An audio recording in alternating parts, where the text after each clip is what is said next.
Ya, pemirsa, Menteri Koordinator Bidang Perekonomian Erlangga Hartarto mengatakan perundingan terkait dengan negosiasi kebijakan tarif dengan Amerika Serikat ditargetkan tuntas dalam 60 hari ke depan. Dalam tahap awal perundingan, Indonesia dan Amerika Serikat telah menyepakati sejumlah poin dalam negosiasi kebijakan. Menteri Koordinator Bidang Perekonomian Erlangga Hartarto di sela kunjungan ke Amerika Serikat bersama tim negosiasi kebijakan tarif resiprokal mengatakan Indonesia dan Amerika Serikat sepakat untuk menyelesaikan perundingan terkait kebijakan tarif dalam 60 hari ke depan. Erlangga menjelaskan dari penawaran konsesi yang telah disampaikan, Amerika Serikat menerima usulan yang disampaikan oleh Indonesia dan akan ditindaklanjuti oleh US Trade Representative serta US Secretary of Commerce. Selain itu, format dari perjanjian tarif baru juga telah disepakati termasuk kemitraan perdagangan investasi, kemitraan perdagangan penting, serta rehabilitas rantai pasok barang yang memiliki resiliensi tinggi. Adapun hasil pertemuan awal akan dilanjutkan oleh sejumlah pertemuan lanjutan hingga 60 hari ke depan. Dan ada yang menarik bahwa Indonesia dan Amerika Serikat bersepakat untuk menyelesaikan perundingan ini dalam waktu 60 hari dan sudah disepakati kerangka ataupun framework acuannya. Dan formatnya pun sudah disepakati, yaitu format dari framework perjanjian tersebut dan scopingnya termasuk kemitraan perdagangan investasi, kemitraan dari mineral penting, dan juga terkait dengan reliabilitas daripada koridor rantai pasok yang mempunyai resiliensi tinggi. Dalam pertemuan dengan pemerintah Amerika Serikat, Indonesia menekankan pemberlakuan tarif masuk yang kompetitif khususnya dengan produk-produk yang berasal dari negara pesaing Indonesia. Pasalnya saat ini produk ekspor utama Indonesia seperti garmen dan tekstil, alas kaki, furnitur hingga hasil laut dikenakan bea masuk yang lebih tinggi 10% dibanding produk negara pesaing. Jakarta, Tim Liputan IDX Channel. Ya, sementara itu pemerintah akan menerbitkan sejumlah paket ekonomi khusus bagi sejumlah sektor industri yang terdampak pengenaan tarif resiprokal oleh pemerintah Amerika Serikat. Paket ekonomi tersebut juga mencakup perizinan impor hingga sektor keuangan. Dewan Ekonomi Nasional memastikan pemerintah akan memberikan sejumlah paket kebijakan ekonomi untuk menghadapi perang tarif dagang Amerika Serikat. Beberapa paket stimulus akan menyasar pada sektor padat karya hingga perikanan. Wakil Ketua DEN Maria LK Pangestu mengatakan, paket ekonomi yang tengah disiapkan pemerintah saat ini adalah dikhususkan untuk mengantisipasi dampak perang tarif, terutama terhadap sektor yang paling terdampak. Tapi khusus untuk beberapa sektor yang akan terkena dampak, terutama dari perang tarif ini, seperti industri padat karya dan juga industri udang, itu akan sedang dipelajari apa yang bisa dilakukan secara spesifik yang akan dihadapi oleh sektor-sektor tersebut. Dan juga sudah dibentuk juga ya Pak Menko Satgas Tenaga Kerja dan PHK yang juga akan mengantisipasi jika ada dampak dari perang tarif. Sementara kita akan masih dalam negosiasi dan belum pasti apa yang akan terjadi dalam 30-60 hari ke depan. Sebelumnya, Menteri Koordinator Bidang Perekonomian Erlangga Hartarto mengatakan, paket ekonomi berupa deregulasi yang tengah dalam pembahasan mencakup perizinan impor hingga sektor keuangan. Untuk sektor keuangan, pemerintah telah berkoordinasi dengan OJK dan Bank Indonesia, terutama terkait dengan pembayaran yang diminta oleh pihak Amerika. Jakarta, Tim Liputan IDX Channel. Ya, pemirsa, untuk membahas tema kita kali ini, menanti konsistensi negosiasi kebijakan tarif resiprokal, sudah tersambung melalui Zoom bersama dengan Bapak Eko Lustianto, Direktur Pengembangan Big Data Indef. Halo, Mas Eko, apa kabar? Alhamdulillah, kabar baik Mas Pras. Baik, terima kasih atas waktu yang disempatkan. Kemudian sudah ada Pak Adi Lukman, Ketua Bidang Industri Manufaktur Apindo. Halo Pak Adi, apa kabar Pak? Kabar baik Mas Pras, Mas Eko, kabar baik. Baik, terima kasih juga atas waktu yang disempatkan. Dan sebelum membahas lebih jauh dari Mas Eko, Indef ini melihat bagaimana nih langkah pemerintah dengan mengirimkan tim negosiasi kebijakan tarif resiprokal Amerika Serikat saat ini. Negosiasi masih berlangsung, kemudian ini yang dinanti adalah bagaimana potensi atau kans yang bisa diraih oleh pemerintah Indonesia nih. Silakan. Ya, baik Mas Pras ya. Jadi kita memilih untuk bernegosiasi, saya rasa itu adalah langkah yang lebih tepat begitu ya, mengingat bagaimana kemudian pertama Indonesia masih butuh Amerika gitu ya kira-kira Oke. ya. Dengan kita berdagang dengan Amerika ini surplus kita memang relatif besar ya dalam konteks dibandingkan dengan berdagang dengan negara lain. Nah, sehingga kemudian muncul kebijakan Trump ini ya, saya rasa memang ini cukup mengagetkan. Tetapi oke, kita udah memilih jalur ini dan kalau saya lihat sih sebetulnya saya masih optimis ya kita punya progres yang kemungkinan ke depan ya ada hal yang bisa dihasilkan dari langkah ini walaupun kita berhadapan dengan eh, tipikal kepemimpinan yang memang kadang-kadang ini ya penuh kejutan begitu seperti yang Oke. dilakukan Presiden Trump ini tetapi saya melihatnya dari sisi ini. Oke, sebelumnya ada Vietnam ya yang mencoba lebih dulu gitu, quote and quote langsung begitu ada tarif dinaikkan, dia mencoba juga bikin statement untuk mengenolkan dan kemudian ditolak. Nah, tapi poinnya kan proposisi kita dengan Vietnam itu jauh berbeda ya dalam konteks defisit Amerika Serikat ini begitu. Kita mungkin hanya sepersembilan ya dari Vietnam begitu. Jadi artinya Indonesia itu bukan ancaman besar sebetulnya bagi Amerika Serikat. Nah dari situ ya kita harusnya lebih optimis begitu untuk bisa bahwa perundingan-perundingan nanti ini menghasilkan sesuatu yang positif bagi kedua negara begitu ya. Artinya Hmm. hubungan dagang ke depan tetap berlanjut begitu ya, bukan malah tambah mengecil begitu. Oke. Walaupun demikian juga kita tentu harus memagari juga gitu ya koridor-koridor jangan sampai semuanya kemudian kita istilahnya apa yang dimaui Amerika selalu kita berikan begitu. Baik, baik. Nah, dari sisi Apindo sendiri melihat bagaimana Pak Adi? Kalau kita lihat terkait dengan penerapan tarif resiprokal oleh Amerika Serikat ini termasuk untuk produk-produk manufaktur asal Indonesia nih Pak. Ya, baik. Terima kasih, Mas Pras. Jadi kalau kami dari Apindo melihat bahwa negosiasi ini sangat penting dan strategis ya.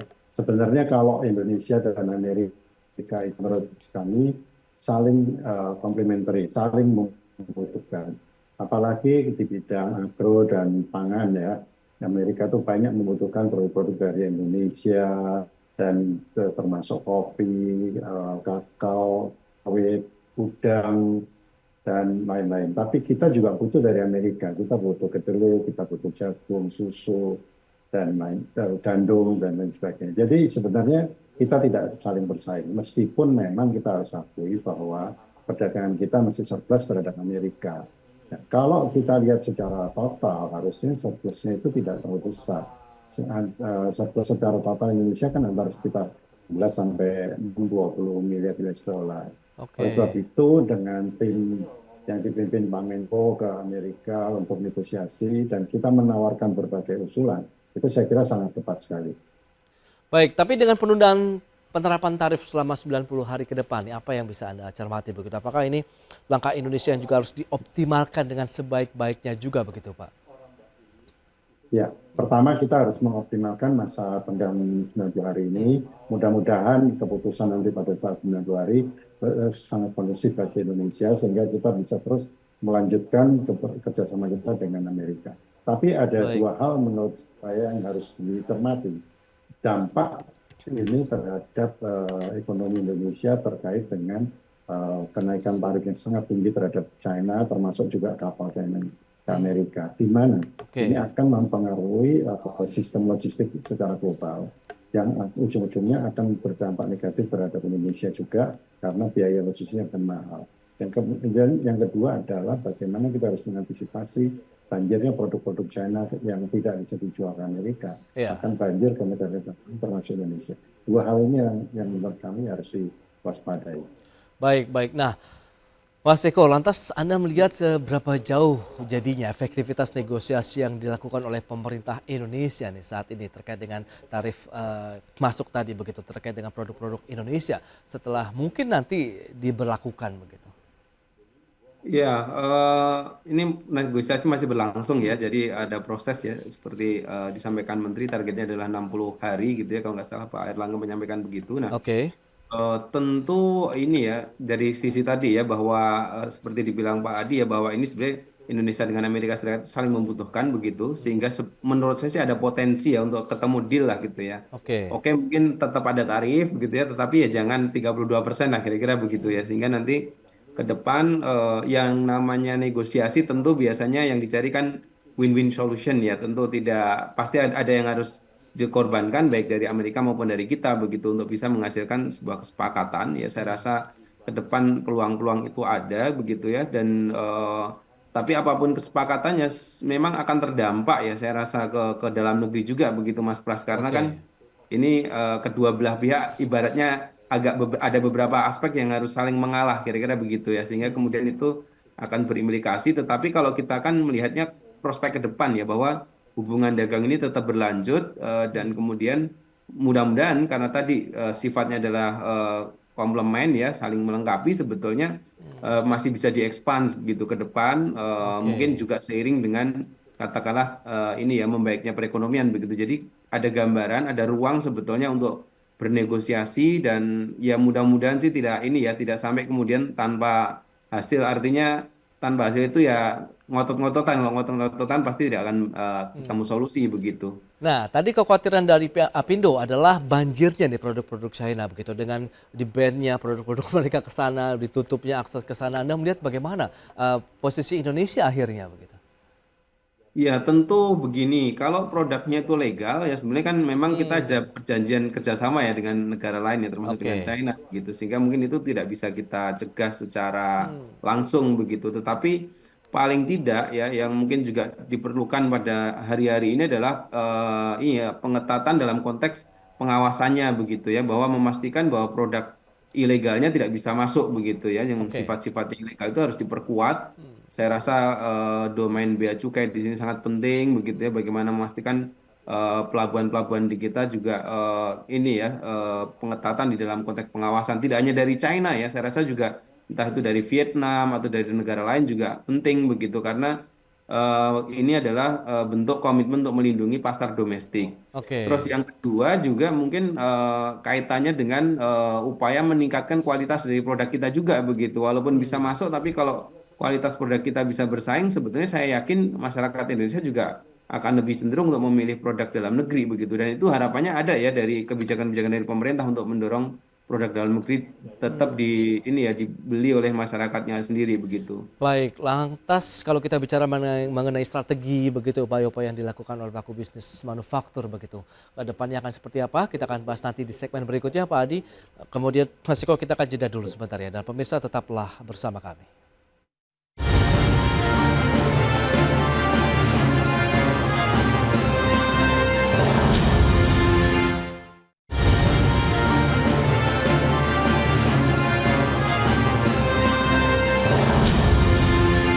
Ya, terima kasih Anda masih bergabung bersama kami dalam Market Review. Pemirsa, berikut ini kembali kami sampaikan data untuk Anda terkait dengan surplus neraca perdagangan barang Indonesia. Ya, kita akan cermati pergerakannya dari tahun 2018 sampai dengan 2024. Itu dia, pergerakannya memang sempat mengalami pertumbuhan yang negatif begitu atau tidak mengalami surplus. Kemudian tertinggi di tahun 2022, surplus neraca perdagangan barang Indonesia mencapai 54,24 miliar dolar Amerika Serikat. Namun cenderung turun dari 2023 sampai dengan 2024 di 31,04 miliar dolar Amerika Serikat. Dan berikutnya kita cermati ekspor non migas di tahun 2024 berdasarkan tujuan. China di posisi pertama di 60,22 miliar dolar Amerika nilainya, kemudian Amerika Serikat, India, ASEAN, Uni Eropa, dan sejumlah negara lainnya. Baik, itu dia Amerika di posisi kedua untuk ekspor non migas Indonesia. Baik, kita lanjutkan kembali perbincangan bersama dengan Bapak Adi Lukman, Ketua Bidang Industri Manufaktur dari Apindo, kemudian juga ada Mas Eko Listianto, Direktur Pengembangan Big Data Indef ya, terkait dengan beberapa data yang sudah disampaikan tadi ataupun ditampilkan di layar televisi Anda. Baik, mencermati kondisi yang ada tadi. Lantas strategi apa nih Pak Adi, kalau mungkin Apindo juga bisa melihat begitu dari pelaku industri manufaktur lah, menyikapi kondisi negosiasi yang masih berlanjut, kemudian tadi antisipasi banyaknya produk-produk China dan mungkin negara lain ke Indonesia. Oke, Silakan. Ya. baik. Pada saat saya rasakan dengan Presiden, kami dari Apindo menyampaikan juga bahwa kita perlu menggalakkan lagi Indonesia Incorporated. Artinya apa? Jadi kita harus bersatu. Dunia usaha, pelaku bisnis, pemerintah, para pekerja, ya, dan juga dunia akademisi untuk kita bersama-sama memikirkan bagaimana kita harus membenahi internal kita agar seperti yang disampaikan oleh Mas Eko, untuk kita membenahi daya saing kita. Ini sangat penting sekali. Di dalam rangka tersebut tentunya pemerintah perlu, seperti yang disampaikan oleh Presiden, akan melakukan deregulasi, kemudian berusaha. Inilah yang kita harus kawal agar implementasinya bisa cepat.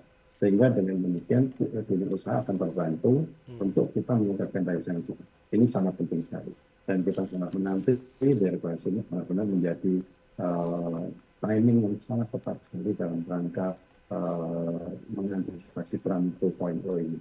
Dan yang kedua adalah bagaimana kita mencari alternatif pasar baru untuk bisa mengantisipasi kalau terjadi hal-hal yang tidak diduga terhadap Amerika ataupun negara lain. Ini yang kita harus lakukan bersama-sama. Dan tentunya yang ketiga adalah konsistensi peraturan dan regulasi yang sangat penting harus kita perbaiki. Dan seperti itu saya pernah sampaikan bahwa kita harus memasuki rejim baru, adalah rejim insentif, bukan rejim pembatasan, bukan rejim pelarangan, tapi bagaimana kita mendorong dunia usaha untuk menggunakan sebanyak mungkin komponen dalam negeri agar perusahaan yang memakai semakin banyak komponen dalam negeri bisa diberikan insentif, baik itu berupa fiskal, non-fiskal, ataupun insentif-insentif lainnya yang kita harus bicarakan. Sehingga kita tidak melarang, tapi memberikan insentif. Saya yakin dengan demikian akan semakin banyak perusahaan-perusahaan yang terdorong untuk membantu dan melakukan perbaikan dari hulu ke hilir untuk memakai komponen dalam negeri, kearifan lokal, dan lain sebagainya. Nah, tadi pemerintah diwakili Ibu Mari Elka Pangestu menyebutkan ada paket kebijakan khusus bagi manufaktur nih yang terdampak kebijakan tarif resiprokal, termasuk di dalamnya ada pembentukan Satgas PHK. Nah, dari sisi Apindo sendiri melihat bagaimana poin-poin apa saja yang harus ada dalam paket kebijakan khusus tersebut nih Pak Adi?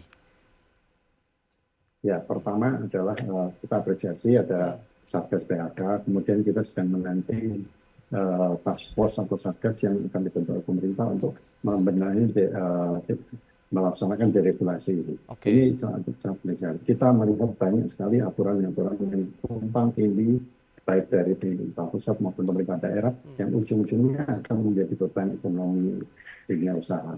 Nah, inilah yang harus kita lakukan bersama-sama, tidak bisa sendiri-sendiri, dan tentunya ini harus dikawal. Oleh sebab itu task force ini atau satgas ini sangat penting sekali untuk segera diputuskan oleh pemerintah. Sudah ada satgas tentang PHK dan tinggal kita menanti satgas yang terkait dengan deregulasi ini. Baik, nah Pak Eko, kalau kita bicara mengenai TKDN ini yang menjadi salah satu keberatan Amerika Serikat dalam berinvestasi di Indonesia, menurut Anda bagaimana? Begitu kan perlu ada fleksibilitas di sana seperti yang disampaikan oleh Presiden Prabowo begitu. Perlukah memang ada penyesuaian TKDN di sana begitu atau bagaimana? Karena kan TKDN sebenarnya menjadi batasan juga nih, menjadi salah satu safeguard Indonesia begitu. Ya, dalam konteks untuk bisa mendorong ya bahwa memastikan bahwa katakanlah adanya investasi dan juga kemudian produk-produk di dalam negeri itu punya manfaat begitu ya dari adanya TKDN ini. Tentu ini sebuah kebijakan yang memang secara umum memang harus terus direview begitu ya, karena tadi ini kadang-kadang kan penetapannya juga sangat strict gitu ya, jadi 30%, 40% begitu. Tetapi dengan situasi bahwa memang ini adalah salah satu yang dipersoalkan, saya rasa memang tentu ada ruang ya untuk mendiskusikan ini, tetapi tentu juga jangan kemudian asal melepas begitu Mas Pras ya, karena nanti implikasinya kan tentu pada misalkan industri-industri yang sudah kemudian masuk begitu ya, menanam modal di Indonesia, terus kemudian membangun industri di sini, karena adanya kebijakan ini tentu mereka juga harus mendapatkan perhatian begitu ya, jangan sampai kemudian karena permintaan Amerika Serikat kemudian negara lain kemudian ini ya merasa diprank lah kira-kira begitu. Nah itu upayanya harus ada gitu. Walaupun di sisi lain semangat untuk mendorong lebih ke berbasis insentif itu juga penting begitu. Karena kan memang situasinya adalah kita sebetulnya memerlukan bahwa investasi-investasi yang masuk ini memang punya ya tadi ya menggunakan produk lokal, menyerap tenaga kerja dan seterusnya itu begitu. Itu yang harus ada oke ada peluang untuk merelaksasi begitu, tetapi kemudian Oke. kita harus melihat juga bahwa memastikan produk dalam negeri dan komponen dalam negeri kita memang ikut ya di dalam katakanlah pembuatan berbagai macam kebutuhan untuk industri itu begitu. Baik, nah lantas bagaimana dengan keikutsertaan Indonesia di sejumlah negara anggota, ya kita tahu komunitas ekonomi lah seperti BRICS begitu yang bisa dioptimalkan dalam kondisi perang tarif seperti saat ini, Seko? Iya, Trump ini memusuhi hampir semua negara BRICS ya, kalau kita lihat ya di tarif-tarifnya itu ya, Iya. kecuali Rusia saja. Hmm. Sehingga sebetulnya ini kan senasib sepenanggungan dan momennya pas begitu untuk sesama negara berkembang untuk lebih mengeratkan ini ya, merapatkan barisan begitu. Jadi saya rasa Oke. memang ini salah satu solusi ya ke depan untuk bisa lebih mempererat lagi, apalagi kalau kita petakan di dalam BRICS ini banyak ya apa istilahnya hal-hal yang sebetulnya dibutuhkan juga oleh Amerika gitu. Ada mineral kritis, ada macam-macam yang sebetulnya bahan bakunya itu ada di negara-negara ini begitu. Nah, Oke. dari situ sebenarnya ada ruang ya untuk mengoptimalkan bridge ini sebagai alternatif ya dari katakanlah resiko-resiko ya dari adanya hubungan kerjasama dengan Amerika yang kemudian ke depan mungkin akan lebih berdinamis begitu. Baik, itu dia beberapa poin yang perlu dicermati dalam proses negosiasi antara pemerintah Indonesia dan Amerika Serikat yang diharapkan nanti ada win-win solution, tidak diterapkan lagi 32% tapi bisa turun. Kemudian insentif tadi dari industri manufaktur yang disampaikan oleh pemerintah seperti yang Pak Adi harapkan begitu ya dari Apindo, begitu benar-benar bisa menyasar kepada industri manufaktur menjadi salah satu upaya menjaga juga nih daya tahan industri di dalam negeri. Baik, Pak Adi, sayang sekali waktu terbatas, Mas Eko. Terima kasih banyak ini atas waktu, informasi, dan update yang diberikan kepada pemirsa pada hari ini. Selamat melanjutkan aktivitas Anda kembali. Salam sehat, sampai berjumpa kembali. Terima kasih. Oke, salam sehat Ya. semuanya. Terima kasih Pak Pras. Baik pemirsa, 1 jam sudah saya menemani Anda dalam Market Review. Perbaharui terus informasi Anda hanya di IDX Channel, your trustworthy and comprehensive investment reference. Karena urusan masa depan harus terdepan. Aku investor saham. Saya Prasetyo Wibowo beserta seluruh kerabat kerja yang bertugas pamit undur diri. Terima kasih, sampai jumpa.